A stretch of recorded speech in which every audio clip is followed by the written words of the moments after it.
selalu berusaha menyimpan sesuatu yang bisa membawa manfaat, baik untuk dirinya, untuk anak cucunya, maupun untuk keluarganya, untuk masa kini dan masa depannya.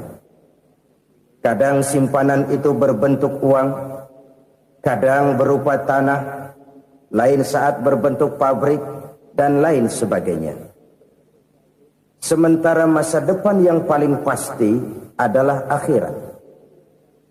Jika untuk masa depan dunia kita rela memeras keringat, membanting tulang, pergi pagi dan pulang petang, menyimpan uang, menyimpan tanah, menyimpan pabrik, pernahkah kita merenung jika satu saat kiamat datang, kita dibangkitkan dari kubur masing-masing, berdiri di padang mahsyar untuk mempertanggungjawabkan seluruh kegiatan hidup kita di dunia ini, lalu kita akan menuju ke alam akhirat.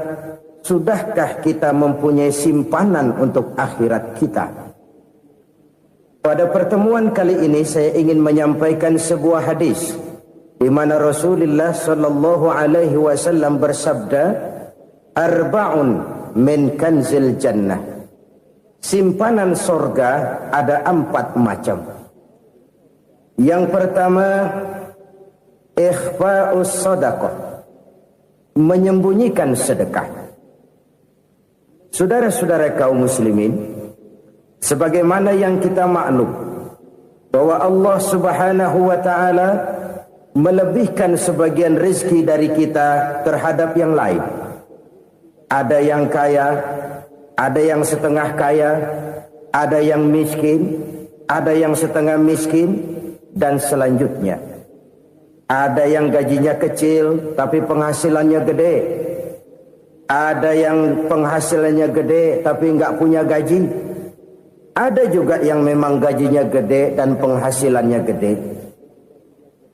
Kelebihan rezeki merupakan sunnatullah dan tidak harus membuat kita merasa lebih dari yang lain. Bahkan sebaliknya, kelebihan itu harus membuat kita ringan tangan untuk menolong mereka yang memang memerlukan pertolongan.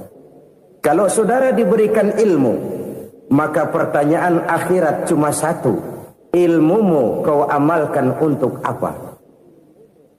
Kalau saudara diberikan umur yang panjang, pengadilan akhirat juga bertanya satu: umurmu kau habiskan di mana? Tapi kalau saudara diberikan harta, pengadilan akhirat akan bertanya 2: hartamu kau dapat dari mana? Kau belanjakan kemana? Dari mananya ditanya dan kemananya juga ditanya. Oleh karena kita akan dimintakan pertanggungan jawab, maka amanah yang bernama harta ini harus kita gunakan dengan sebaik-baiknya. Ada penggunaan yang merupakan kewajiban, itu zakat namanya. Ada penggunaan yang sewaktu-waktu, itu infak namanya. Ada yang lebih sewaktu-waktu lagi, dan itu sedekah namanya. Zakat dia terikat oleh haul dan nisab, oleh putaran batas waktu dan ukuran dari harta itu sendiri. Sedangkan infak terikat oleh situasi dan kondisi perekonomian seseorang. Sedangkan sedekah tidak terikat dengan apapun. Dalam kondisi seperti apapun kita bisa melakukan sedekah dengan yang terkecil sekalipun. Sampai-sampai Rasulullah sallallahu alaihi wasallam mengajarkan, la tahqiranna minal ma'rufi syai'an walau an talqa akhaka biwajhin talik. Atau ada hadis, tabassumuka fi wajhi akhika laka shadaqah. Senyumanmu kepada temanmu adalah sedekah. Jadi untuk melakukan sedekah tidak harus dalam berbentuk uang.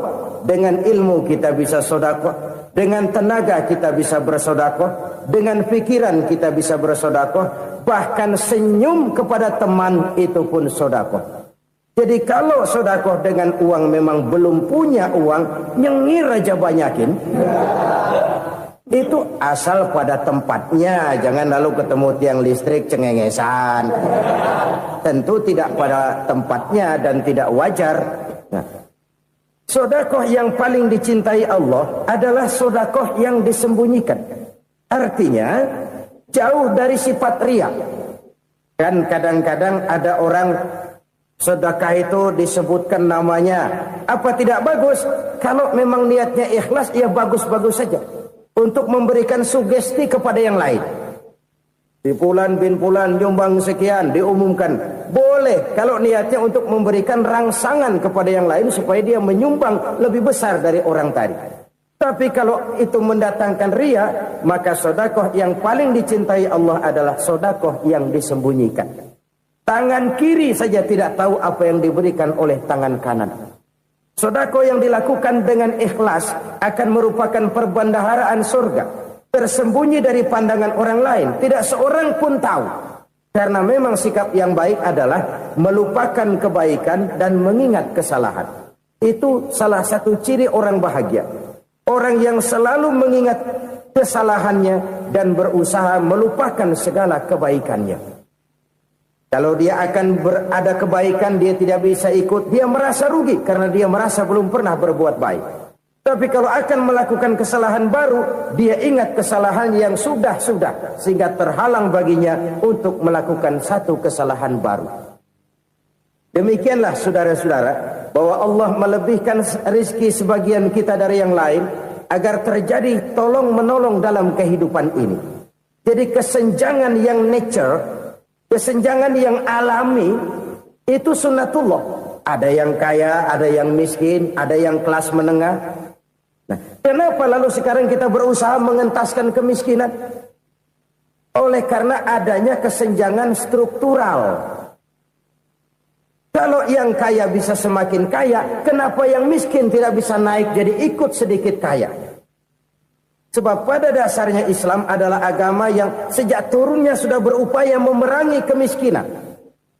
Bahkan dikatakan kemiskinan itu mendekatkan kepada kekufuran. Orang kalau miskin udah dekat banget sama kafir. Gampang menjadi kafir. Berapa banyak saudara-saudara kita yang oleh karena soal perut, oleh karena soal materi, terpaksa meninggalkan dan menanggalkan akidahnya. Menjual petunjuk yang diberikan Allah dengan kesenangan dunia yang cuma sebentar ini. Na'udzubillah, thumma na'udzubillah. Jadi makin kita sembunyikan satu sedekah, semakin banyak perbendaharaan kita di surga. Sedekah yang paling dicintai Allah adalah sedekah yang disembunyikan. Malahan ada seorang sufi, dia punya kebiasaan kalau pergi sholat Jumat dia bawa uang, itu uang dia taruh di bawah tikar masjid. Dia niat sedekah kepada siapa saja yang nemuin itu duit. Maksudnya apa? Supaya yang nemuin nggak tahu siapa yang punya duit. Demikian dia saking ingin menyembunyikan sedekahnya. Karena sifat riya itu bisa memakan amal kita sendiri. Riya itu termasuk menyebut-nyebut kebaikan kita. Orang yang suka nepuk dada, sedikit-sedikit ngitungnya kalau nggak gua. Tuh kalau nggak gua tuh yang belah situ, kalau nggak gua. Iya, kalau nggak lu kenapa emang? Orang yang suka menepuk jasad, tuh biasanya memang begitu, saudara-saudara. Kalau perang lagi berkecamuk, orang nggak sempat ngaku jadi pahlawan. Tapi begitu perang selesai, yang kagak kenal bedil ngaku pahlawan, mas. Itu sesuatu yang biasa. Oleh karenanya, orang-orang yang ikhlas dalam bersedekah, disembunyikannya sedekah itu, Allah cinta betul. Malahan ada hadis memberikan jaminan, inna sedaqatal mar'il muslimi tazidu fil umri wa tadfa'u mitatas su'i. Sesungguhnya sedekahnya seorang mukmin tazidu fil umri, bisa menambah umur panjang. Wa tadfa'u mitatas su'i, dan menyelamatkan manusia dari mati secara su'ul khatimah. Jadi siapa yang kepengen panjang umur, banyaklah sedekah. Yang bosan hidup, pelit terus. Sedekah menambah panjang umur dan menyelamatkan manusia dari mati secara su'ul khatimah. Pak, katanya umur itu nggak bisa ditambah, nggak bisa dikurangin. Kapan? Kalau ajal sudah datang. Wa idza jaa ajaluhum la yastakhiruna sa'atan wa la yastakdimun. Kalau ajal datang tidak bisa dimajukan, tidak bisa dimundurkan. Itu kalau ajal sudah datang. Tidak bisa lagi umur ditambah dikurangi, sudah datang. Tapi kalau belum datang, itu kan haknya Allah. Mau ditambah, mau dikurangi, hak prerogatif Allah. Sebagai pencipta manusia, Allah maha kuasa dan maha mampu. Sedekah ini menambah panjang umur dan menyelamatkan manusia dari mati secara su'ul khatimah. Itu orang mati kan sama ya, kondisinya mati, nggak nafas. Tapi hakikat mati kan lain-lain. Ada yang mati itu husnul khatimah, baik akhirnya. Misalnya lagi ngaji mati, lagi sholat mati, lagi sedekah mati. Ini yang dinamakan dengan husnul khatimah, baik di akhirnya. Sebaliknya ada yang su'ul khatimah, jelek di akhirnya. Ini yang jadi catatan akhir. Lagi nyekek botol, mampus. Lagi banting kartu, modar. Su'ul khatimah, jelek pada akhirnya. Sedekah menyelamatkan manusia dari mati secara su'ul khatimah. Dan kita semua kepengen mendapat husnul khatimah, jauh dari su'ul khatimah. Oleh sebab itu yang bisa menyelamatkan kita dari penyakit itu antara lain adalah sedekah yang disembunyikan. Yang dikerjakan dengan ikhlas karena Allah. Tidak karena kepengen dipuji orang, tidak karena ingin dikatakan orang pemurah, sebab orang dermawan itu orang yang memberi tanpa harus diminta. Kalau masih harus diminta, ya belum dermawan namanya, masih harus diminta. Kalau nggak diminta ya tulus, lolos, polos. Saudara-saudara kaum muslimin rahimakumullah. Harta adalah amanat dan akan kita pertanggungjawabkan. Allah melebihkan rizki sebagian kita dari yang lain agar kita saling tolong menolong, bantu membantu. Nabi janjikan siapa yang meringankan beban saudaranya muslim di dunia, Allah akan meringankan bebannya di akhirat nanti. Sebuah jaminan dari baginda Nabi. Si orang yang kita bantu barangkali tidak bisa membalas, Allah yang akan membalas lewat jalan lain yang tidak pernah kita sangka-sangka. Ada orang tanya, Pak, ini ada orang nyumbang masjid sambil marah-marah, bagaimana? Saya bilang sumbangannya aja ambil, marahnya jangan. Marahnya jangan diambil, itu urusan dia. Saudara-saudara kaum muslimin rahimakumullah. Umat Islam ini kan umat yang punya potensi besar. Kadang kita merenung, kenapa kadang-kadang pembangunan masjid kok lambat sekali? Kalau hotel hari ini peletakan pertama, bulan depan peresmian. Supermarket hari ini peletakan batu pertama, minggu depan peresmian. Tapi kalau sudah yang namanya masjid, kadang-kadang peletakan batu pertama sekaligus jadi batu terakhir. 3 tahun, 4 tahun, campur nebar jalak di jalanan, duit dijaring kayak ikan sepat. Apa tidak ada orang Islam yang kaya? Banyak. Apa tidak ada pengusaha muslim yang jadi konglomerat? Ada. Lalu yang belum banyak itu yang komit terhadap nilai-nilai agamanya. Akhirnya kita jatuh jadi umat yang lemah. Belum ada pengusaha konglomerat muslim buka pabrik supermi cap beduk misalnya umpamanya atau pabrik kecap cap sorban supaya identitas keislamannya sedikit kelihatan. Kita jatuh jadi umat yang lemah karena potensi tidak terinventarisir dengan baik.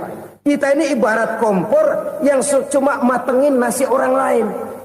Potensi kita dimanfaatkan oleh orang lain. Ukhuwah Islamiyah kita baru terbatas kepada silaturahmi. Ukhuwah di bidang ekonomi kita lemah, ukhuwah di bidang kebudayaan kita lemah, apalagi ukhuwah di bidang politik kita lebih rapuh lagi. Padahal ukhuwah itu adalah totalitas kehidupan manusia, menyangkut ipolek sosbud, memerlukan nilai-nilai ukhuwah. Jadi oleh karena itu mari kita menyadari di dalam harta kita, walaupun kita yang cari, pergi pagi, pulang sore, peras keringat, banting tulang, di sana ada harta anak yatim. Di sana ada hak masjid. Di sana ada hak pesantren, di sana ada hak jihad. Berbahagialah seseorang apabila dia oleh Allah dijadikan keran. Keran itu menyimpan air, tapi tidak untuk dirinya, tapi disalurkannya kepada mereka yang memang memerlukannya. Saudara-saudara kaum muslimin rahimakumullah, ini yang pertama. Jadi perbendaharaan surga adalah menyembunyikan sedekah. Orang lain nggak tahu, kita pun nggak pernah ngitung-ngitung. Kita anggap lewat begitu saja, padahal itu deposit akhirat. Satu. Yang kedua, perbendaharaan surga itu apa? Wa kitmanul musibah, menyembunyikan kesulitan. Kadang orang takut menghadapi kesulitan. Tapi makin kita merenung, hidup ini kan sebenarnya urusan. Takut sama urusan, ya jangan hidup. Tandanya orang hidup itu kalau punya urusan. Urusan melupakan problem. Problem sering menimbulkan kesulitan. Kesulitan bukan untuk ditakuti, tapi untuk diatasi dan dicarikan jalan keluarnya. Siapa sih orangnya yang gak pernah sulit-sulit? Makin tinggi status sosialnya, makin gede urusannya. Makin tinggi kualitas imannya, makin berat tingkat kesulitannya. Cuma memang yang namanya enak itu seperti pelangi. Biang lala itu nggak pernah di atas kepala kita, di atas kepala orang melulu. Lo sih enak lo, kata kita. Dia juga bilang yang enak kan lo. Pelangi itu nggak pernah di atas kepala kita. Kata tukang beca, aduh enak ya naik Mercy. Kata tukang beca, apa yang di dalam mobil Mercy? Aduh enak bener tukang beca, di jok ngeringkuk ngorok pulas bener. Saya kamar pakai AC sejuk, tempat tidur sutra empuk, alga spring bed, kulak kulik nggak bisa pulas kalau belum minum Valium, belum tidur. Enak bener tukang beca, di jok ngorok nggak tahu wetan kulon. Si tukang beca bilang yang di Mercy enak, yang di Mercy bilang tukang beca enak. Inilah enak. Nggak pernah di atas kepala kita, di atas kepala orang lain melulu enak itu. Nah, saudara-saudara, yang merupakan perbendaharaan surga itu orang yang bisa menyembunyikan kesulitan, baik pribadi ataupun rumah tangga. Nih terutama rumah tangga yang jadi soalnya. Kadang-kadang kita ini kalau senang, sebaliknya kalau senang kita diam, kalem aja, cuek. Banyak banget duit kita, bawaan diam aja udah. Malah ketemu orang takut. Tapi begitu susah, sekampung tahu.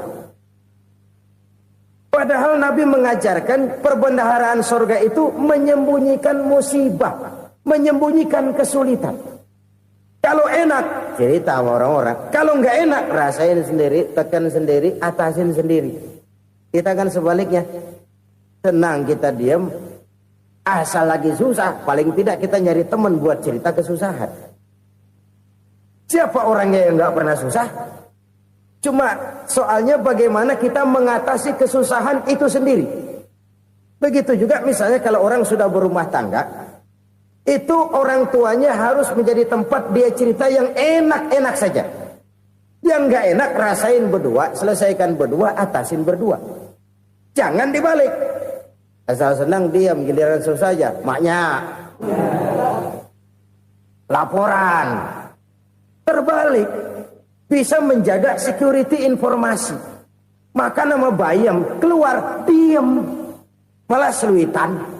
Enak amat lo makan daging ayam. Security informasi. Saudara-saudara kaum muslimin rahimakumullah. Ujian yang terberat itu yang pernah diberikan kepada para nabi, para rasul, para aulia, para ulama. Makin tinggi keimanan, makin berat bentuk kesulitan. Ayo saya kemukakan satu contoh saja. Ada seorang nabi yang kaya, nabi kaya, namanya Nabi Ayub. Iblis kalau orang begini kan keki, ibadahnya rajin, kaya. Nih yang kayak begini susah digodain. Kalau ibadahnya rajin, miskin, kali bisa disogok. Sini imannya mantap, ibadahnya rajin, kaya, nabi lagi. Tapi namanya iblis, nggak kurang akal. Laporan, Tuhan, kenapa Les? Ya ini bahasa saya, bahasa Qur'annya sih nggak gitu. Itu hambamu yang namanya Ayub, dia rajin ibadah cuma karena dikasih kaya aja. Coba kasih miskin dia, berhenti dia sembahyang. Ah, kamu bisa aja. Saya tahu Ayub itu hambaku yang ikhlas. Saya buktiin Tuhan, silahkan. Dibuktiin lah, iblis turun ke alam ini. Yang mula-mula dia lakukan, dia rusak sawah ladang Nabi Ayub. Dia binasakan binatang ternak Nabi Ayub. Sehingga dalam waktu singkat, jatuhlah Nabi Ayub dari orang paling kaya, jadi orang paling miskin. Beliau masih ibadah di mihrab dalam masjid. Datang iblis. Saudara Ayub, ya. Lagi ngapain? Ibadah. Nyembah Allah, nyembah Allah. Oh, percuma. Kenapa? Tuhan yang ente sembah nih, dia udah bikin miskin ente. Sawah ladang ente hancur lebur, binatang ternak binasa. Sekarang ente jadi orang paling miskin. Ngapain nyembah Tuhan kayak begitu? Tekor.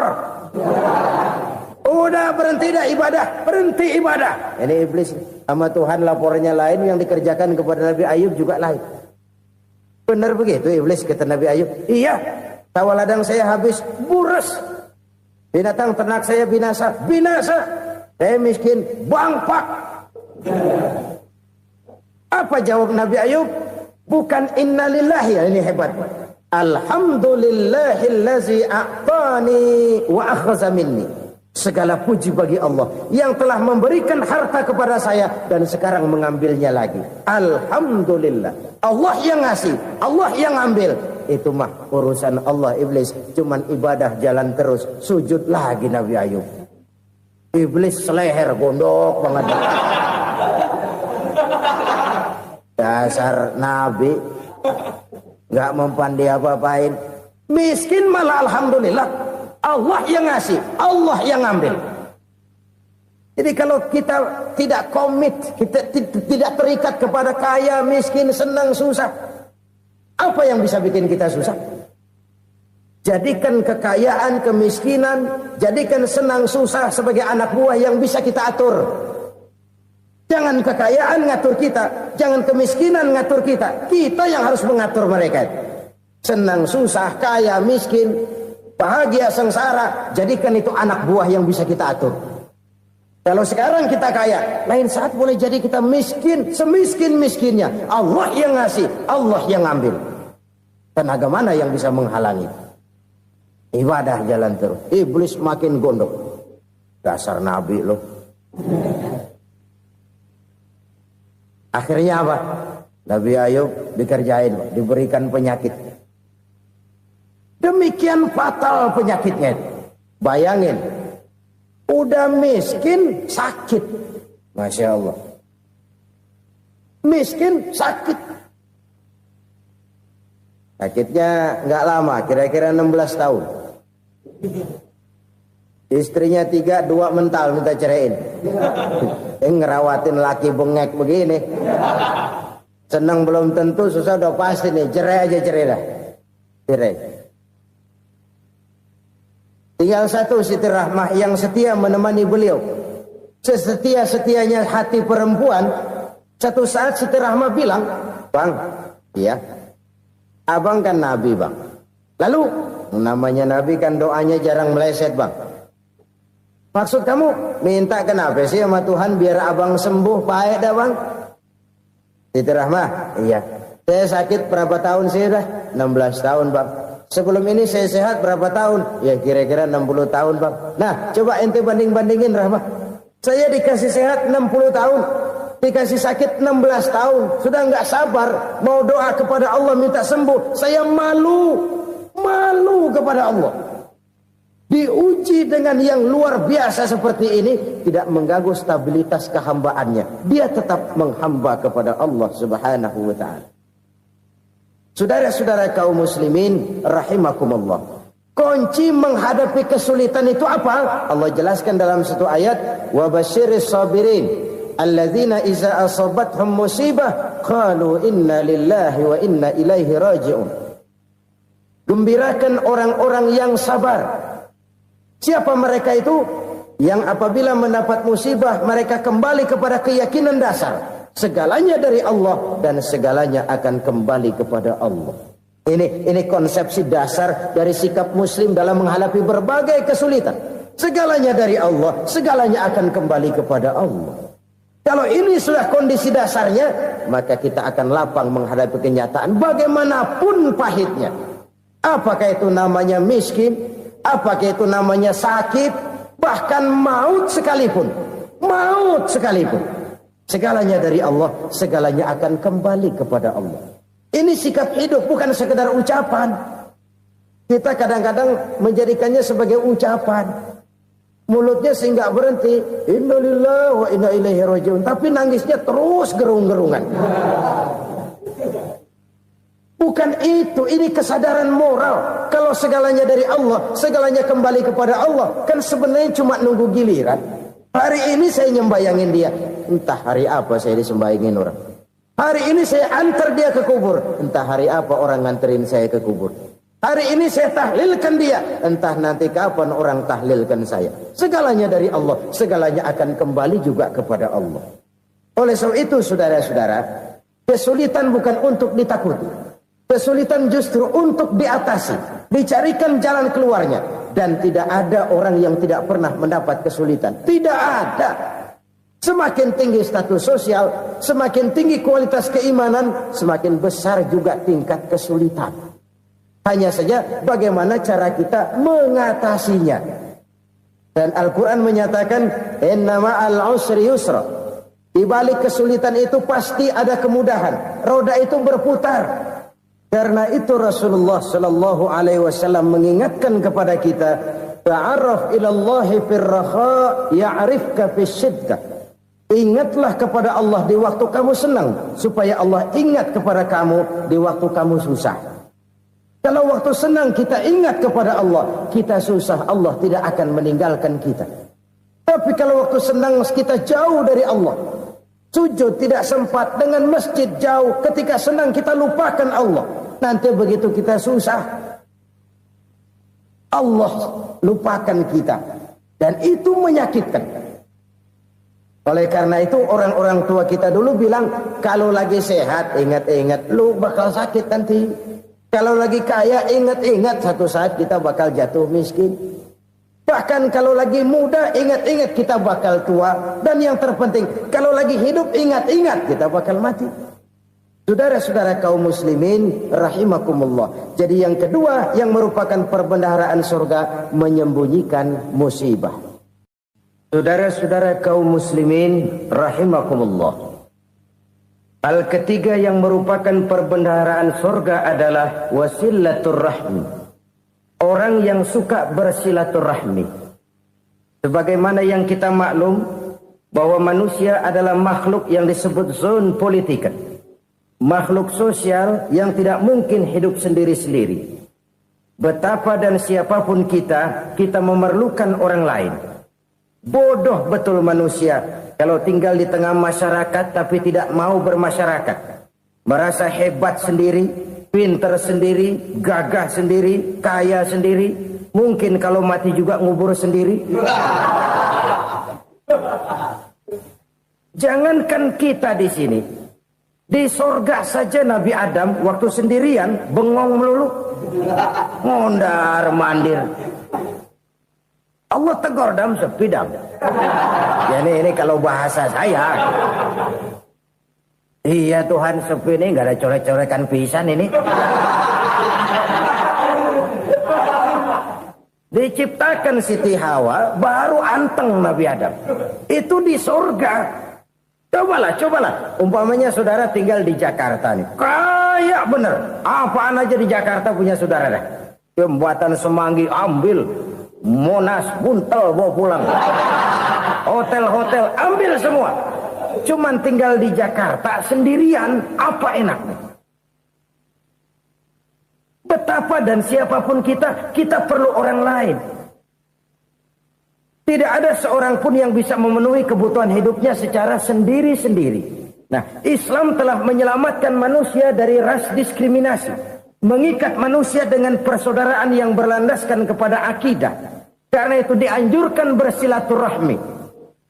Bahkan Nabi menyatakan, man arada ayyubsata lahu fi rizqihi wa yunsa'a fi atharihi falyasil rahimah. Siapa yang kepengen diluaskan rezekinya dan dipanjangkan usianya, banyaklah ia bersilaturahmi. Siapa yang kepengen dimudahkan rezekinya, hendaknya ia banyak bersilaturahmi. Kalau banyak teman, kesulitan kan paling tidak ada tempat cerita. Udah susah, sendirian kita pikirin diri, nggak ada tempat tukar pikiran. Cepet banget sama bengek. Dilawan sendiri. Nah, secara makro kita bisa berkata, tidak mungkin ada kemenangan kalau tidak ada kekuatan. Tidak ada kekuatan kalau tidak ada kesatuan dan persatuan. Tidak mungkin ada kesatuan dan persatuan tanpa semangat silaturahmi. Kalau umat Islam mau menang, dia harus kuat. Kalau umat Islam mau kuat, dia harus bersatu. Kalau umat Islam mau bersatu, dia harus membudayakan silaturahmi ini. Bahkan sampai-sampai kata Nabi, kalau bisa cari nilai tambah. Apa? Silman qata'ak. Bersilaturahmilah kau kepada orang yang marah denganmu. Masya Allah, indahnya ajaran agama kita. Orang yang marah pun kepada kita, kata Nabi, kalau bisa bersilaturahmilah kepadanya. Kepada orang yang marah itu. Di situ nilai tambah. Cuman jujur nih hadis, ngucapinnya gampang, ngamalinnya yang berat banget. Orang marah sama kita, kita disuruh silaturahmi, ada apa malu? Lu marah, ada gua marahan lagi. Tunggu pikirin. Saudara-saudara kaum muslimin rahimakumullah. Tapi ini yang diajarkan, bahkan ini yang dicontohkan oleh baginda Rasul. Bagaimana begitu mudah, misalnya satu saat Abu Jahal ini ngatur strategi bagaimana bikin Muhammad celaka. Dia gali lubang di depan tempat tidurnya. Dia tutupin daun korma. Terus dia panggil seseorang, ke sini. Kasih tahu Muhammad, pamannya sakit keras, minta ditengokin. Berangkat orang ini ke sana. Muhammad, labbaik. Pamanmu sakit keras, dia minta ditengokin. Baik, saya akan datang menjenguk beliau. Berangkatlah Nabi ke rumah Abu Jahal tanpa prasangka apapun. Abu Jahal udah pasang setil, selimut 3 rangkap setengah dia pakai, persis kayak orang meriang. Tapi sembari ngintip dari balik selimut, begitu Muhammad buka pintu, nah masuk perangkap nih. Muhammad jalan menuju tempat pembaringan. Makin lama makin dekat, makin lama makin dekat, makin dekat ke lubang yang dipasang oleh Abu Jahal itu.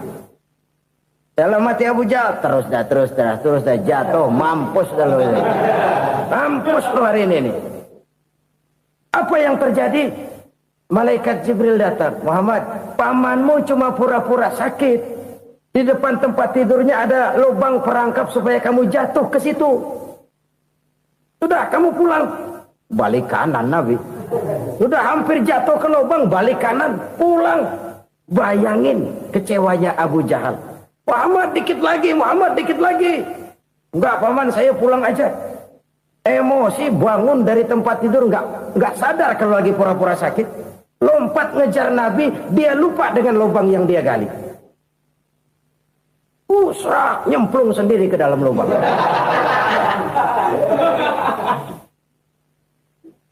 Nabi terus berlalu. Ini terjadi keanehan. Jatuh ke lubang yang dia gali itu sebenarnya nggak terlalu dalam ya, antara 3-4 meteran lah. Tolong saya jatuh ke lubang ini. Datanglah pelayan-pelayannya itu. Angkat saya dari sini. Oh, yang ngulurin tambang. Satu gulung, belum juga nyampe itu tambang. Kurang, beli lagi ke warung. Sambung, ulur lagi, nggak juga bisa sampai. Wah, ini kerjaan Muhammad ini.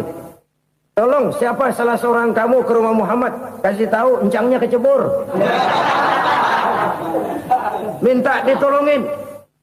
Sampaikan kepada Rasul. Kenapa? Pamanmu jatuh ke lubang, Muhammad minta tolong diangkatin. Tambang udah nyambung-nyambung nggak nyampe juga. Ya, nanti saya datang, saya tolong. Coba. Nyata-nyata orang berniat jahat mau mencelakakan dia. Datang dia menolong. Ini yang disebut air tuba dibalas air susu ya ini. Bukan sebaliknya. Air tuba dibalas air susu. Paman, kecebur ya? Iya Muhammad, tolong ini. Pegang tangan saya. Nabi ulurkan tangannya. Nyampe. Dipegang oleh Abu Jahal. Diangkat ke atas. Sampai atas. Apa kata Abu Jahal? Sihirmu memang hebat Muhammad. Udah ditolongin dikata sihir. Yang enak kita kemplang kan itu orang begitu. Urusan apa? Tapi inilah akhlak. Kalau bisa kamu bersilaturahmilah dengan orang yang marah kepadamu sekalipun. Orang marah kita tetap baik. So, kalau kita berbuat baik sama orang yang memang baik, rasanya sih biasa-biasa aja. Orang baik kita baik lagi. Ya draw aja, belum ada nilai tambah di situ. Baru ada nilai tambah kalau kita bisa berbuat baik kepada orang yang nyakitin kita. Itu namanya kita setingkat di atas dia. Dia sakitin kita, kita berbuat baik sama dia. Dia pelit sama kita, kita baik sama dia. Dia marahin kita, kita deketin dia. Di situ kita punya nilai tambah. Jadi siapa yang ingin diluaskan rezekinya kata Nabi dan dipanjangkan umurnya, hendaklah ia banyak-banyak bersilaturahmi. Sederhana sebenarnya silaturahmi, tapi silaturahmi membangkitkan semangat kesatuan dan persatuan. Kesatuan dan persatuan melahirkan kekuatan. Dalam matematika 1 ditambah 1 pasti 2. Tapi di tengah masyarakat 1 orang takut ditambah 1 orang takut, hasilnya jadi 2 orang setengah berani. Kenapa setengah berani? Karena udah berdua. Tadi pan takut sendirian. Kalau dia kumpul turu-turu takutlah jadi berani. Kita yang lemah, kita yang tidak berdaya, kita yang miskin, kalau mau kompak bersatu, apa yang nggak bisa kita kerjain? Apalagi tinggal di kota besar, pilihan cuma 2. Bertahan atau minggir. Bertahan atau minggir. Untuk bisa bertahan harus mampu bersaing. Untuk mampu bersaing harus punya keahlian. Keahlian harus ditunjang dengan pendidikan. Ditambah oleh kekompakan sebagai umat. Udah miskin mencar mulu, orang injak kita. Orang nggak pandang urusan apa malu. Oleh karena itu silaturahmi pada hakikatnya merupakan roh dari ukhuwah yang diajarkan oleh agama kita. Bagaimana Islam menyelamatkan masyarakat manusia dari ras diskriminasi, mengikat manusia, dan tidak ada persaudaraan yang lebih indah selain persaudaraan yang diikat dengan nilai-nilai akidah. Sepanjang orang di jalan Allah, itulah saudara kita. Keluar dia dari jalan Allah, selesailah persaudaraan sampai di situ. Karena itu, kalau ingin menyimpan sesuatu di surga, banyaklah bersilaturahmi. Datang ke rumah ini, datang ke rumah itu, dan lain sebagainya. Itu simpanan kita di akhirat nanti. Ini yang ketiga. Saudara-saudara, yang keempat, perbendaharaan surga itu apa? Wa qawlu la hawla wa la quwwata illa billah. Ucapan la hawla wa la quwwata illa billah. Ibadah kan ada yang berat, modalnya besar. Bangun masjid berat, modalnya besar. Bangun rumah sakit berat, modalnya besar. Ada ibadah yang berat, tapi modalnya ringan. Misalnya puasa. Puasa itu berat, mengendalikan nafsu. Kalau sekedar nggak makan, nggak minum sih enteng. Mengendalikan nafsu. Itu jihad terbesar. Tapi kan modalnya ringan, cuma niat saja. Ini ibadah berat, modalnya ringan. Ada ibadah yang ringan, modalnya juga enteng. Seperti termasuk ucapan la haula wa la quwwata illa billah. Tanpa sadar, la haula wa la quwwata illa billah. Nyelengin tuh di surga. Nyelengin, kita nggak terasa. Nyelengin simpenan akhirat. La haula wa la quwwata illa billah. Nyimpan lagi. Kaget, la haula wa la quwwata illa billah, nyimpan lagi, banyak simpanan. Walaupun sebenarnya yang dimaksud di sini adalah kesadaran batin bahwa tidak ada daya dan kekuatan kecuali Allah. Itu intinya. Kita memulai pekerjaan disunahkan baca bismillah, kan begitu. Apa itu?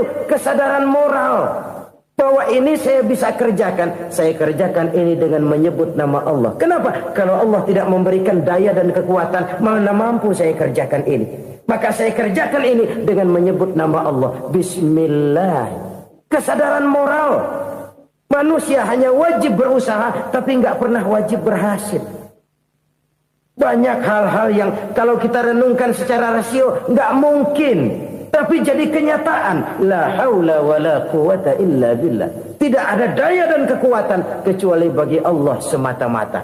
Kesadaran moral akan kelemahan dan keterbatasan makhluk bernama manusia. Kadang kita kagum dengan otak, tapi kita sering lupa sama yang bikin otak. Padahal bagaimanapun hebatnya otak, yang bikin otak pasti lebih hebat dari otak. Nggak percaya, silahkan otak-otakan. Inilah kecenderungan. Kita kagum dengan pesawat-pesawat mutakhir, bukan main besi gede banget terbang itu. Alangkah hebatnya. Lalu apa yang bikin otak tidak lebih hebat dari itu semua? Kita puji laut. Apa yang bikin laut tidak lebih hebat dari laut itu? La haula wa la quwata illa billah. Tidak ada daya dan kekuatan kecuali Allah. Apa yang bisa kita lakukan kalau tidak karena daya dan kemampuan yang diberikan oleh Allah kepada kita? Lahirlah sikap tawadu, rendah hati, tidak melonjak menjadi angkuh dan sombong, sadar akan kelemahan dan keterbatasan diri sebagai makhluk yang diciptakan oleh Allah Subhanahu wa taala. Jadi satu sisi ini ucapan yang berpahala, la haula, jadi wiridan. Pada sisi lain ini kesadaran moral, sikap mental, kesadaran batin bahwa yang punya daya dan kekuatan itu cuma Allah. Kita nggak pantas untuk sombong, sebab sombong itu pakaiannya Allah. Kita nggak sedang pakai pakaian Allah, kegedean. Dan makin kita renungi, makin terbentur. Apa sih yang bisa kita sombongin? Kita mau sombong apa? Kaya, pintar, itu kan semua relatif. Di atas langit masih ada langit lagi. Jadi oleh karenanya, marilah kita menyadari. Manusia hanya wajib berusaha, tapi tidak pernah wajib berhasil. Yang berusaha saja tidak wajib berhasil, apalagi yang tidak berusaha. Islam bukan agama orang pemalas yang selesai sholat lalu endelohom, nggelenggem ayem-ayem. Tapi Islam bukan agama orang sombong yang setelah berusaha lalu tidak memerlukan Allah. Kita bisa saja bikin proyeksi, tahun sekian kita bakal panen besar menurut perhitungan otak. Tapi ada kejadian lain. Apa? Tikus ngambek. Habis itu dimakanin tikus, panen gagal. Proyeksi rasional gagal oleh tikus-tikus yang ngambek itu. Bisa saja terjadi. Tahun depan kita panen besar, urung. Kenapa? Musim panas panjang. Dan sekarang ini koran-koran bikin berita musim mengalami penyelewengan. Bukan cuma manusia yang nyeleweng sekarang. Musim pakai nyeleweng. Mestinya kan musim hujan udah selesai, masih hujan-hujan juga. Musim. Nah sekarang kita boleh bikin proyeksi, kita bakal panen besar. Tahu-tahu musim panas panjang, sawah retak, air kering. Cari teknokrat yang paling botak, suruh pendekin tuh musim panas. La haula wa la quwata illa billah. Inilah kesadaran moral. Saudara, saya teringat satu saat ada seorang konglomerat. Umurnya ya kira-kira 70-an. Suatu saat dia ditanya oleh wartawan, "Pak, umur Bapak berapa sih?" "Ya paling 10 tahun." 10 tahun? 10 tahun? Anak Bapak berapa orang? Satu saja? Satu. Harta Bapak berapa? Ya paling-paling bangsa 7 juta kali. 7 juta? Iya. Pak, kenapa Bapak bohongi saya? Bapak punya buku biografi. Koran-koran, majalah-majalah banyak memuat cerita riwayat hidup Bapak. Saya tahu umur Bapak 70. Kenapa bilang cuma 7 tahun? Saya tahu anak Bapak 8. Kenapa cuma bilang 1? Saya tahu harta bapak miliaran, mungkin triliunan, pabrik di mana-mana, bank di mana-mana. Kenapa bilang uang bapak cuma 7 juta? Nah, kata si konglomerat tadi, kamu benar nak, kamu benar. Umur saya kalau jumlahnya memang 70 nak. Cuman ingat-ingat saya, baru 7 tahun terakhir ini saya sujud. Baru 7 tahun terakhir ini saya berusaha dekat dengan Allah. Saya laksanakan perintahnya, saya jauhi larangannya. 7 tahun inilah rasanya yang ada nilainya di hadapan Allah. Yang 63 tahun matong, kelabu, kelem umur gue. Habis untuk maksiat, untuk munkarat. Maka ketika ditanya tadi, umur saya 7 tahun itu. Oh begitu Pak. Oh iya. Lalu anak Pak. Anak bapak kan 8. Kenapa bilang cuma 1? Nah, kalau jumlah hitungannya memang anak saya 8. Tapi dari 8 orang ini rasanya cuma 1 nih. Yang bakal jadi buah hati, belahan jantung. Pelanjut cerita, penerus sejarah. Bakal jadi anak soleh yang akan mendoakan saya. Cuma 1 rasanya anak saya ini yang bakal jadi buah hati saya. Besar-besaran saya. Yang akan mendoakan di kubur saya. Yang akan mendoakan di akhirat saya. Yang 7 orang mana? Masya Allah, yang satu tenggeng, yang satu nyekek botol mulu, yang satu nggak karu-karuan. Makanya saya bilang 1 anak saya yang akan bisa mendoakan saya. Oh begitu Pak. Iya. Nah harta Pak, harta bapak kan triliunan, pabrik bapak di mana-mana, uang bapak hampir di tiap bank-bank besar. Kenapa bilang cuma 7 juta? Betul kau nak.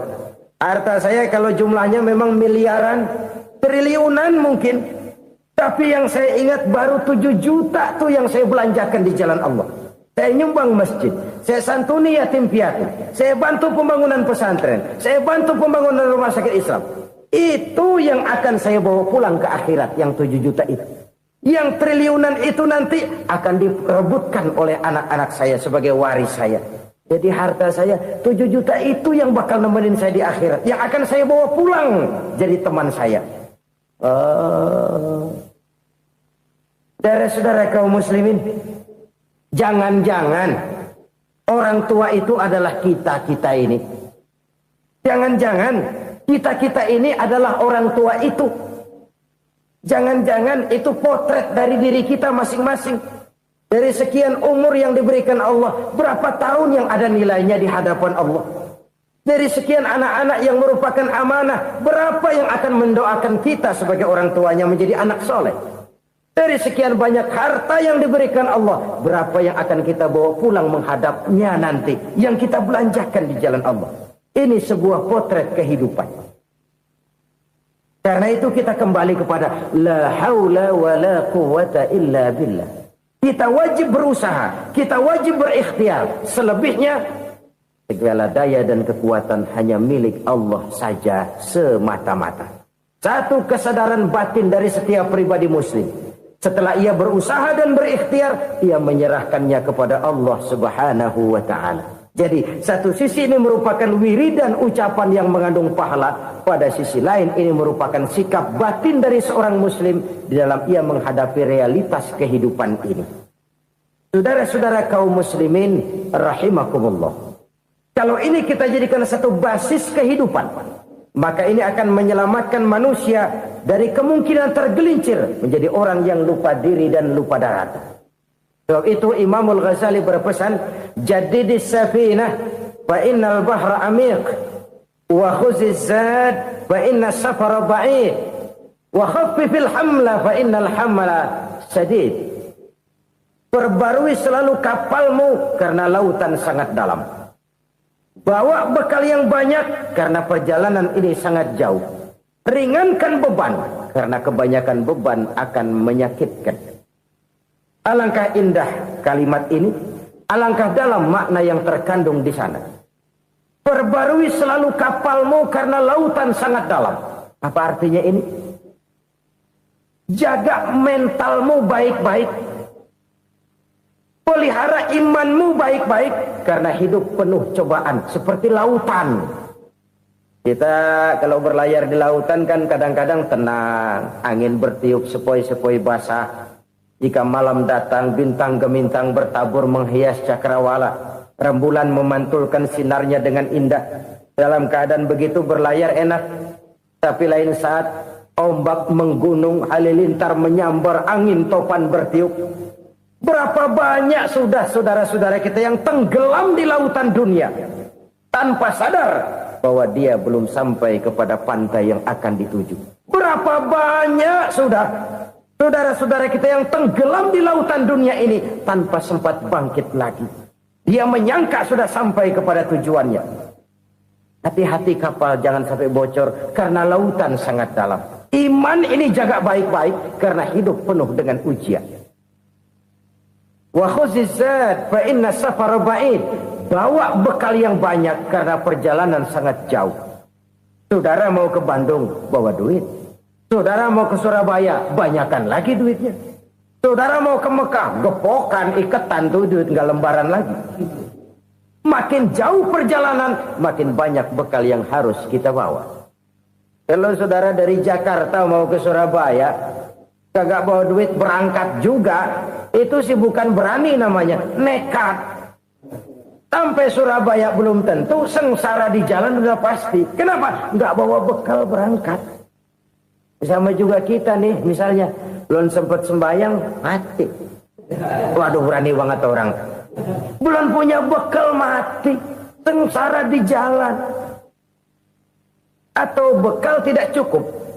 Dari Jakarta saudara mau ke Surabaya, bawa duit 500 perak. Paling jauh Cikampek nyampenya itu. Paling jauh itu. Antara jauhnya perjalanan dengan bekal yang saudara bawa tidak seimbang. Hidup ini perjalanan panjang. A walking tour.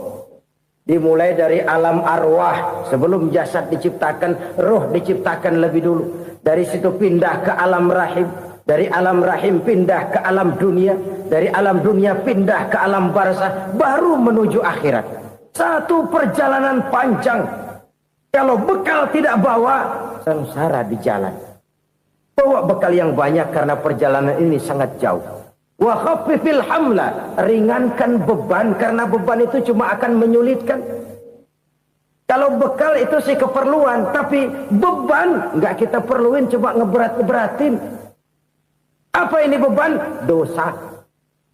Kecurangan, kebatilan, kesoliman, ketidakadilan, kesewenang-wenangan. Itu akan jadi beban kita di akhirat. Alangkah celakanya, perjalanan panjang, bekal tidak bawa, beban kelewat banyak. Alamat sengsara di jalan. Pahala tidak ada, dosa berlipat ganda. Na'udzubillah, summa na'udzubillah. Kalau kita rangkum nasihat Al-Ghazali dengan kisah si konglomerat tadi, kita akan mengambil kesimpulan. Pertama, bekal terbaik dalam menghadapi gejolak kehidupan ini tidak lain adalah iman. Yang kedua, pahala dan dosa. Dua hal kontroversial. Pahala adalah bekal, dosa adalah beban. Tapi kita sekarang kan tidak begitu terangsang kepada yang abstrak. Orang berlomba mencari yang konkret-konkret saja. Yang real. Kalau memang dosa, benjol dong. Kira-kira begitu. Kira-kira begitu. Persis orang Yahudi dulu. Orang Yahudi itu kan pernah minta kepada Nabi Musa. Ya Musa, lan nu'mina laka hatta narallaha jahrah. Musa, kami nggak bakal mau beriman kepada Allah kalau belum kami lihat Allah ada nongkrong di depan kami. Kalau memang Tuhan ada, taruh dong di depan kami. Mau yang konkret-konkret saja. Kalau memang dosa, benjol dong. Kalau memang pahala, berasa dong. Orang terangsang kepada yang real, yang konkret-konkret saja. Karena itu, untuk mengejar dosa, orang mau bayar. Tapi untuk mengejar pahala, walaupun tidak bayar, orang segan. Ini yang dikatakan oleh Nabi, kamu mengharapkan ke surga, tapi kamu berat melaksanakan sesuatu yang bisa membawa kamu ke surga. Kamu ingin jauh dari neraka, tapi tiap saat kamu lakukan perbuatan-perbuatan yang justru menjerumuskan kamu ke neraka. Idda'aitum an-najata minan nar wa ramaitum fiha anfusakum. Kamu ingin selamat dari neraka, tapi kamu lemparkan diri kamu ke neraka. Kamu ingin masuk surga, tapi berat sekali kamu melakukan perbuatan-perbuatan yang bisa menyampaikan kamu di surga. Saudara-saudara kaum muslimin rahimakumullah. Jadi hal keempat yang merupakan perbendaharaan surga adalah la haula wa la quwwata illa billah. Satu sisi ini merupakan ucapan yang memperberat timbangan akhirat. Pada sisi lain ini merupakan sikap hidup seorang muslim. Kesadaran batin yang sangat dalam bahwa tidak ada daya dan kekuatan kecuali Allah. Dan itu kita simbolkan pada saat memulai pekerjaan dengan Bismillah, dengan menyebut nama Allah. Satu kesadaran moral, saya hanya bisa melakukan ini karena diberikan daya dan kekuatan oleh Allah. Lahirlah sikap tawadu, rendah hati, tidak melonjak menjadi angkuh dan sombong. Saudara-saudara, sampai sini dulu jumpa kita kali ini. Semoga 4 perbendaharaan surga ini dapat kita lakukan, yang kelak akan merupakan bekal kita di kemudian hari nanti. Amin ya rabbal alamin. Bapak-bapak, ibu-ibu, saudara-saudara kaum muslimin rahimakumullah.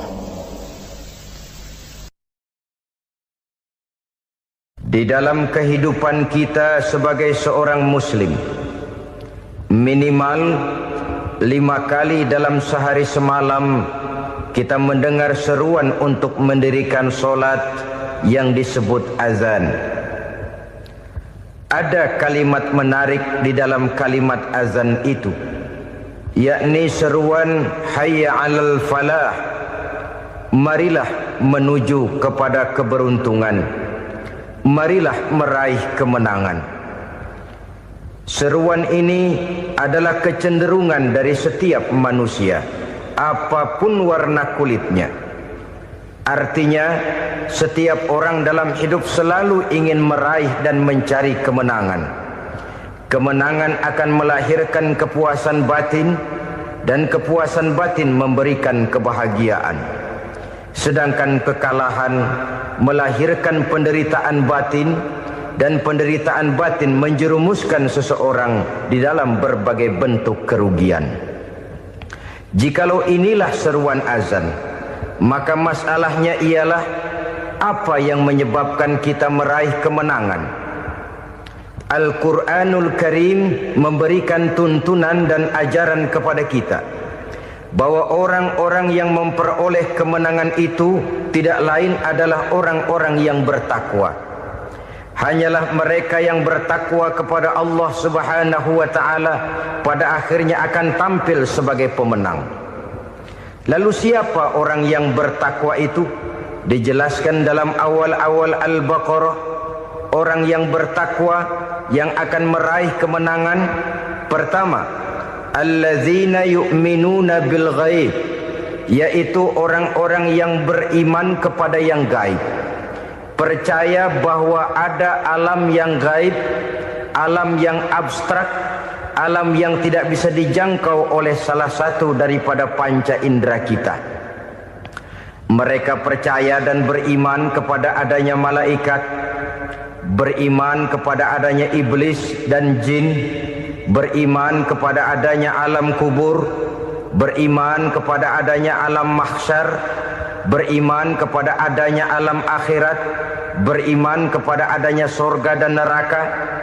Beriman bukan cuma sekedar beriman dalam ucapan bibir saja, tetapi beriman yang nilai iman itu mampu mewarnai gerak dan gaya hidupnya.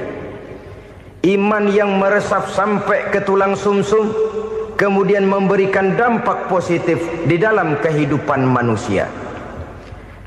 Alam, kita tahu, adalah sesuatu yang selain Allah, dan Allah bukanlah alam. Apapun namanya selain daripada Allah, itu adalah alam. Alam pada hakikatnya terbagi menjadi 2. Ada alam syahadah, alam nyata, alam konkret, alam yang bisa dijangkau oleh salah satu indera kita. Kemudian ada alam ghaib, alam yang tidak bisa dijangkau oleh panca indera kita, alam metafisika, alam abstrak, alam yang wajib kita imani keberadaannya. Kita percaya bahwa malaikat itu ada, Kita percaya kepada jin, bahwa jin itu ada. Kita percaya kepada adanya iblis dan setan. Bukan percaya kepada iblis dan setannya, percaya bahwa iblis dan setan itu ada. Itu termasuk salah satu daripada sifat orang yang bertakwa kepada Allah. Saudara-saudara kaum muslimin rahimakumullah, kecenderungan pembangunan yang lebih bersifat materialistis biasanya menggeser aspek kehidupan rohani. Orang berpikir empiri, dan dalam pola pikir yang demikian maka alam gaib tidak lagi mendapat perhatian. Aspek kehidupan yang bersifat rohaniah malah mulai ditinggalkan. Akibatnya terjadilah kepincangan di dalam kehidupan kita. Pernah ada satu pengalaman pribadi dalam perjalanan kembali ke tanah air. Dalam pesawat di sebelah kanan saya duduklah seorang Jerman namanya Heiner Simonsen. Iseng saya ajak kenalan, saya ajak ngobrol, saya tanya dia. Saya bilang, Mas Heiner ini, kalau pesawat yang kita tumpangi ini jatuh ke bawah, kira-kira apa yang bakal terjadi, Mas? Dia bilang, kita semua akan mati. Begitu? Iya. Oke. Apa itu mati? Tanya saya. Dia bilang, untuk tahu apa itu mati, kita harus tahu lebih dahulu apa itu hidup. Saya pikir nih bule bisa ngomong juga. Baiklah kata saya. Apa hidup menurut Anda itu? Oh, hidup itu dia bilang, kalau seluruh anggota badan kita bekerja secara normal, paru-paru memompa darah secara normal, jantung berdetak secara normal, sel-sel tubuh bekerja secara fit, dan organisme tubuh hanya mau bekerja secara normal, dia bilang, kalau kita memberi makan yang cukup, menu yang teratur, dan gizi yang lengkap. Saya bilang, kesimpulannya apa, Ner? Dia jawab, hidup adalah dari tangan ke mulut. Life is from the hand to the mouth, kata dia. Hidup adalah dari tangan ke mulut. Jadi masalah hidup tidak lebih daripada masalah isi perut. Orang pergi pagi, pulang sore, peras keringat, banting tulang, perut yang dibelain. Saya bilang, you are wrong. Sampean salah, Ner. Kamu orang Islam bukan? Bukan. Pantas.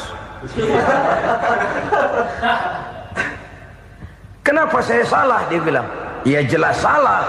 Salahnya di mana? Kamu ini manusia. Kalau hidup cuma dari tangan ke mulut, saya bilang, kambing di kampung saya juga begitu pikirannya, Ner. Itu kambing di kampung saya, asal perutnya kenyang, sudah hidup dia. Perkara besok bagaimana, lusa prospeknya macam mana, bulan depan ada apa, kambing nggak pernah mikir. Di kampung saya kambing juga pikirannya begitu. Kamu Kristen ya? Tadinya. Loh kok tadinya, lalu apa sekarang kamu ini? Dia bilang, sekarang saya netral. Saya tidak beragama, tapi saya percaya kepada Tuhan sebagai pencipta alam. Saya ingat benar dia bilang, I haven't any religious, but I believe to God as the creator of the world. Kenapa bisa netral begitu, Ner? Habis saya bingung katanya. Islam bilang Islam baik, Kristen bilang Kristen baik, Hindu Buddha bilang Hindu Buddha baik, semua agama baik. Saya netral sekalian, nggak beragama. Yang penting saya percaya kepada Tuhan. Saya bilang, Ner, kamu ini kayak orang mau beli celana, lalu bingung. Yang satu bilang Levi's bagus, yang satu bilang Blue Jean hebat, yang satu bilang Wool England hebat. Celana ini hebat, celana itu bagus, celana ini hebat. Semua celana bagus, kamu bingung. Akhirnya netral, tidak pakai celana. Itu juga salah. Saya pikir-pikir, kemudian saya melihat bahwa dua pola berpikir Heiner ini nampaknya sudah mulai menggejala di lingkungan masyarakat bangsa kita. Disadari atau tidak, secara jujur kita harus berkata, dua pola pemikiran Heiner ini mulai berkembang di tengah masyarakat bangsa kita. Pertama, pola pikir materialisme. Hidup adalah dari tangan ke mulut. Masalah hidup tidak lebih masalah isi perut. Itu yang perlu dibela, dan disitulah arti kehidupan. Pergi pagi, pulang sore, peras keringat, banting tulang untuk mempertahankan perut. Kalau sudah kemari cara orang berpikir, maka buat apa percaya kepada yang gaib? Untuk apa sholat? Untuk apa puasa? Untuk apa zakat? Untuk apa menghadiri majelis taklim? Tanpa kepercayaan kepada yang gaib, hidup berjalan menurut alur empiris dan materialis. Kalau sudah ke sana cara orang berpikir, biasanya orang lalu cenderung menghalalkan segala cara. Hanyalah orang yang percaya bahwa akhirat ada.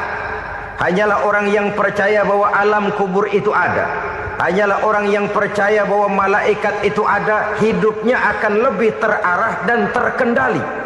Karena kepercayaan kepada yang gaib, yang merupakan fase daripada kehidupan setelah hidup yang sekarang ini, mewarnai gerak pribadi seseorang di dalam dia melakukan kegiatan hidupnya. Pola berpikir materialisme, disadari atau tidak, mulai menggejala di lingkungan masyarakat bangsa kita. Hidup tidak lebih dari urusan tangan ke mulut, mulut ke tangan, tangan ke mulut. Asal perut sudah kenyang, hiduplah sudah. Perkara bagaimana prospek hari yang akan datang, bagaimana akhirat, tidak jadi persoalan. Ini yang oleh Nabi diperingatkan, ad-dunya sijnul mu'min wa jannatul kafir. Dunia adalah penjara bagi orang beriman dan surga bagi orang kafir.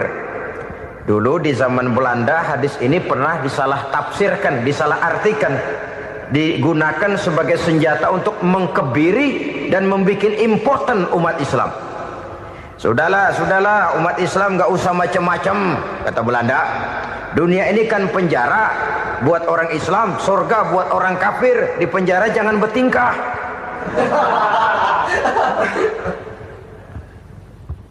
Pengertiannya tidak begitu.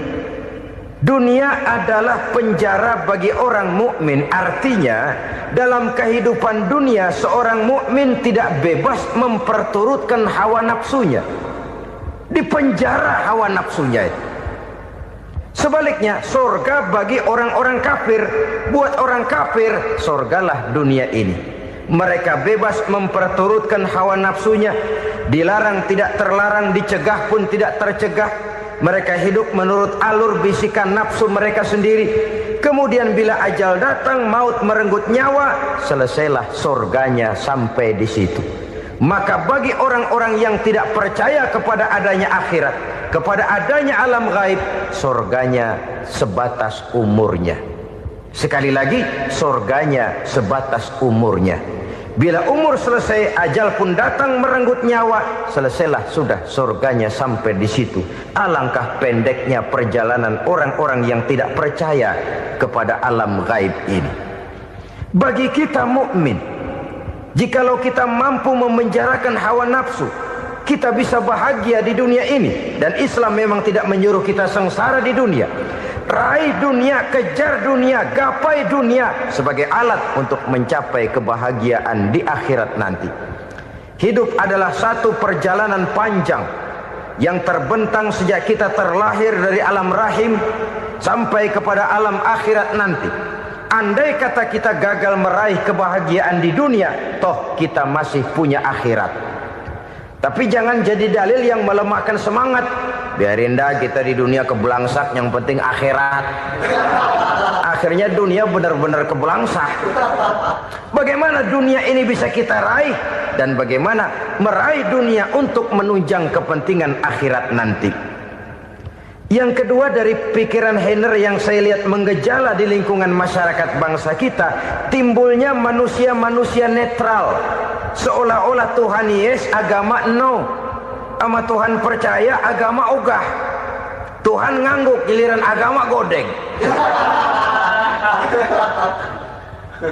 Padahal hampir dalam setiap ayat dalam Quran, kata-kata amanu biasanya bergandeng dengan wa amilus shalihat.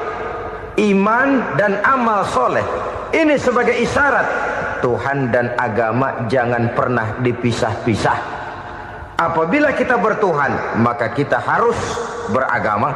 Apabila kita beragama, maka agama itu harus bersumberkan dari Tuhan yang kita imani itu. Tidak mungkin kita pisah, Tuhan yes, agama no. Sama Tuhan percaya tapi agama bikin sendiri. Sembayangnya cukup bengong 2 jam madep ngulon.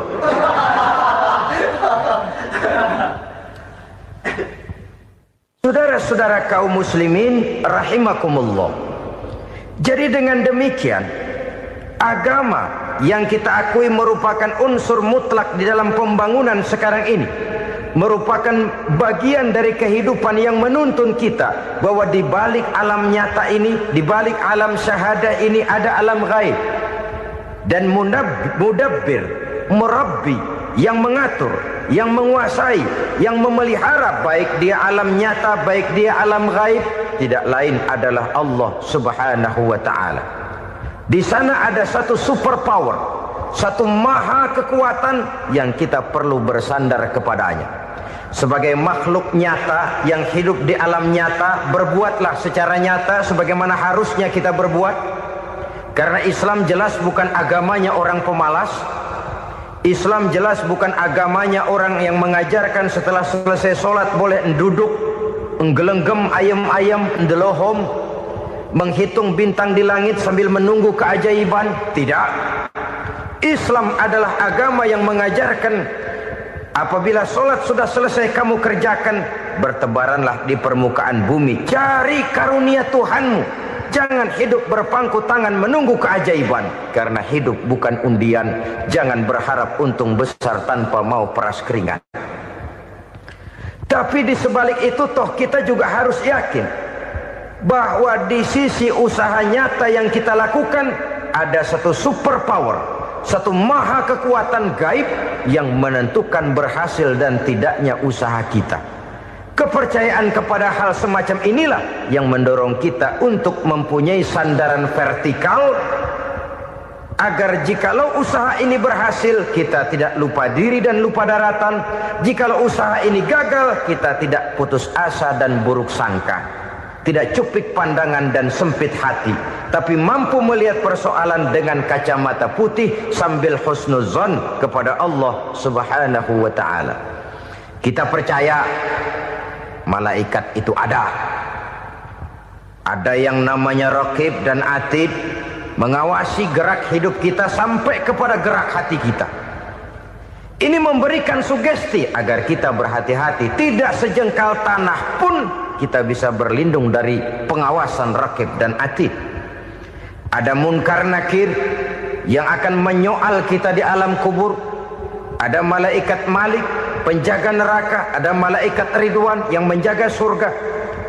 Kita percaya kepada adanya jin, kita percaya kepada adanya setan, iblis. Percaya kepada adanya, bukan mempercayai si setan, si iblis lalu menjadikannya sebagai teman. Tidak. Percaya bahwa mereka itu ada dan merupakan makhluk Allah yang gaib, yang diciptakan Allah Azza wa Jalla. Kepercayaan kepada alam gaib memberikan motivasi terhadap gerak lahir manusia, sehingga dengan motivasi kepercayaan kepada yang gaib, gerak lahir jadi lebih terarah, jadi lebih terpelihara. Pernah seseorang bertanya, "Pak, apakah adanya akhirat bisa dibuktikan secara ilmiah?" Saya bilang tidak bisa, tidak bisa. Kenapa? Karena yang berangkat nggak pernah pulang kembali lagi. Kalau dia pulang kemari bisa kita tanya bagaimana enak di sono. Cuma secara moral saya katakan, lebih beruntung orang yang percaya kepada akhirat daripada yang tidak. Sekarang saudara percaya akhirat ada, lalu saudara baik-baik di dunia, sholat, puasa, zakat, menolong orang lain, menebarkan kebajikan. Saudara mati, andai kata akhirat tidak ada, toh dalam hidup saudara sudah berbuat baik. Paling tidak nama saudara akan dikenang sebagai orang baik. Sebaliknya, saudara percaya, kata saya, bahwa akhirat tidak ada, lalu hidup semau-maunya, tenggelam dalam maksiat dan munkarat, menentang Allah, tidak mau ruku dan sujud. Lalu saudara mati, kemudian akhirat ada, ayo mau apa? Bekal tidak punya. Jadi secara moral lebih beruntung orang yang percaya kepada adanya akhirat daripada yang tidak percaya. Dan itu alam gaib yang tidak bisa dibuktikan secara eksakt. Jangankan untuk membuktikan seperti itu, dalam kehidupan sehari-hari saja yang kita rasakan tidak selalu berbentuk toh. Angin, bagaimana sih bentuknya angin? Kita tidak tahu. Merah, buktinya kalau dikerok merah. Yang merah itu kulit, yang kulit kita bukan anginnya. Sakit, rasa sakit itu ada, tapi bagaimana bentuk sakit kita nggak pernah tahu. Kalau kita makan cabai pedas, bagaimana bentuk pedas itu tidak ada, tapi rasa ada. Bentuk pedas hijau, cabainya bukan pedasnya. Tidak semua yang kita rasakan bisa kita gambarkan dalam bentuk yang konkret. Oleh karena itu, sekali lagi bahwa kepercayaan kepada alam yang gaib mampu memberikan satu sugesti yang menata kehidupan seseorang lebih lurus, lebih terarah, dan lebih terkendali. Maka wajar kalau kepercayaan kepada yang gaib mengantarkan seseorang untuk meraih kemenangan. Kenapa? Dia percaya kepada yang gaib, bahwa akhirat ada, bahwa alam kubur ada, bahwa pertanggungan jawab itu ada. Maka dia lalu tidak hidup saenae udele dewe, itu loh. Tidak hidup menurut seleranya sendiri, terarah, teratur. Ini cirinya yang pertama. Orang bertakwa yang akan meraih kemenangan, mereka beriman, mereka percaya kepada yang gaib. Bahkan hal-hal konkret saja selalu berangkat dari yang gaib. Saudara-saudara, para remaja, para pemuda sekarang ini tidak pernah tahu toh siapa yang akan jadi teman hidup saudara. Kita bisa saja ngerancang, mentargetkan, tapi toh akhirnya yang namanya jodoh bukan kekuasaan kita. Rezeki di luar kemampuan kita. Begitu juga ajal. Maut, jodoh, ajal adalah contoh-contoh konkret bahwa pada akhirnya yang gaiblah yang menentukan. Bertahun-tahun ngelancong, emang jodoh seret, nggak jadi.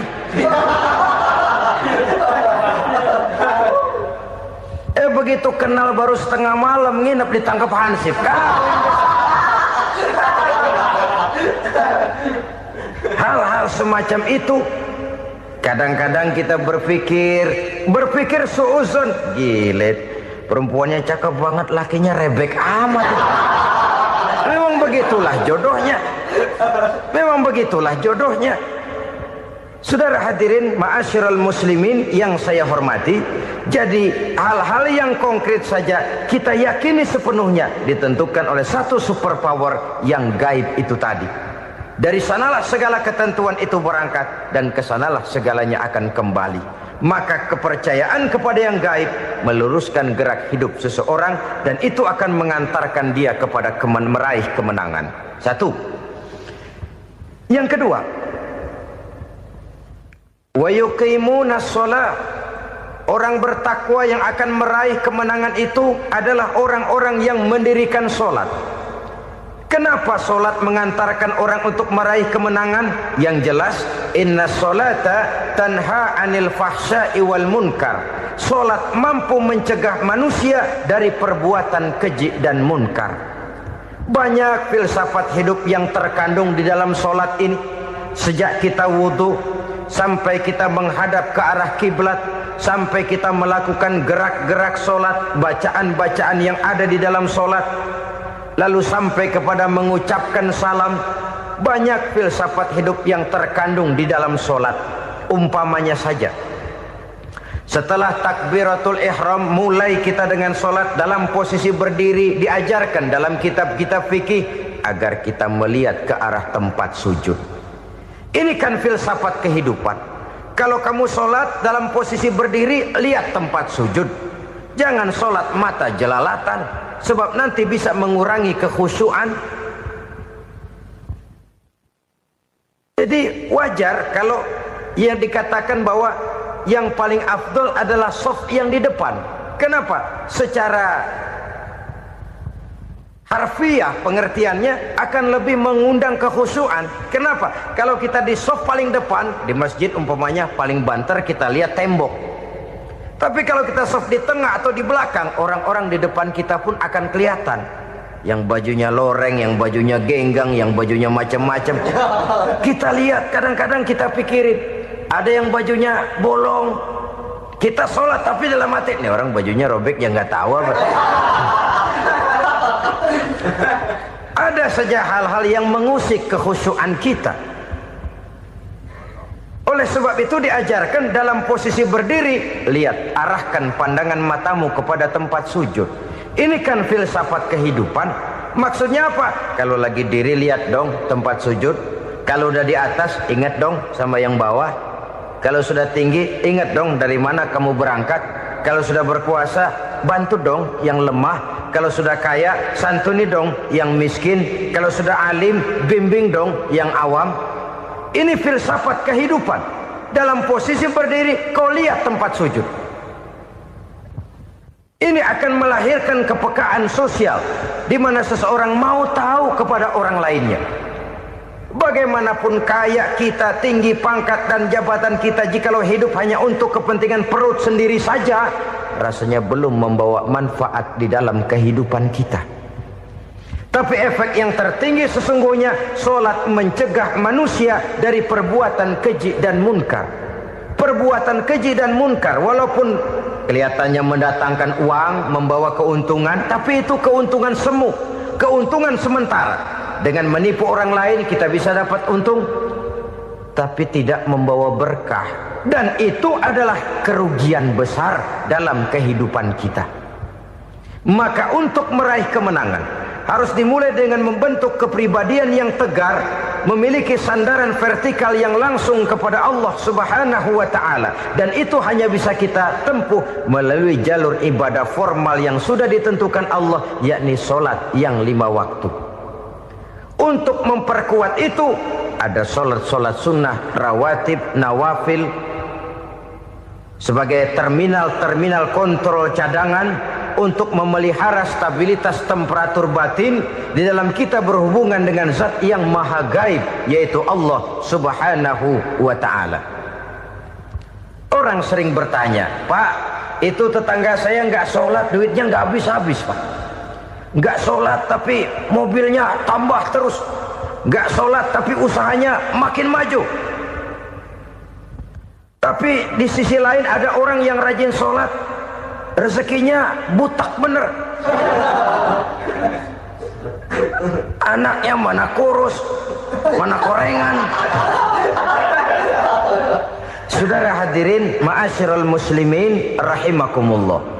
Harus saya katakan bahwa sholat memang bukan untuk cari duit. Sholat adalah sandaran vertikal kita kepada Allah.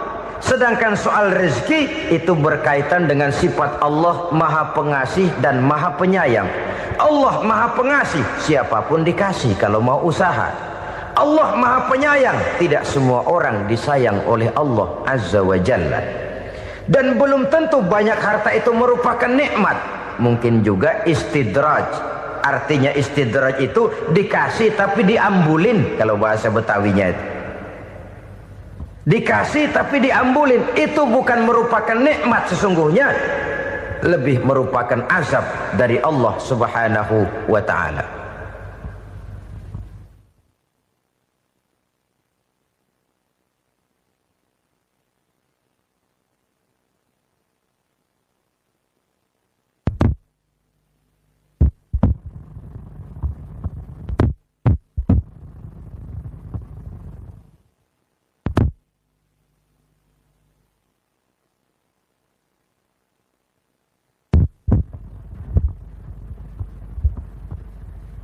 Agama mempunyai sistem sholat, dan kita umat Islam telah dituntun oleh Allah Subhanahu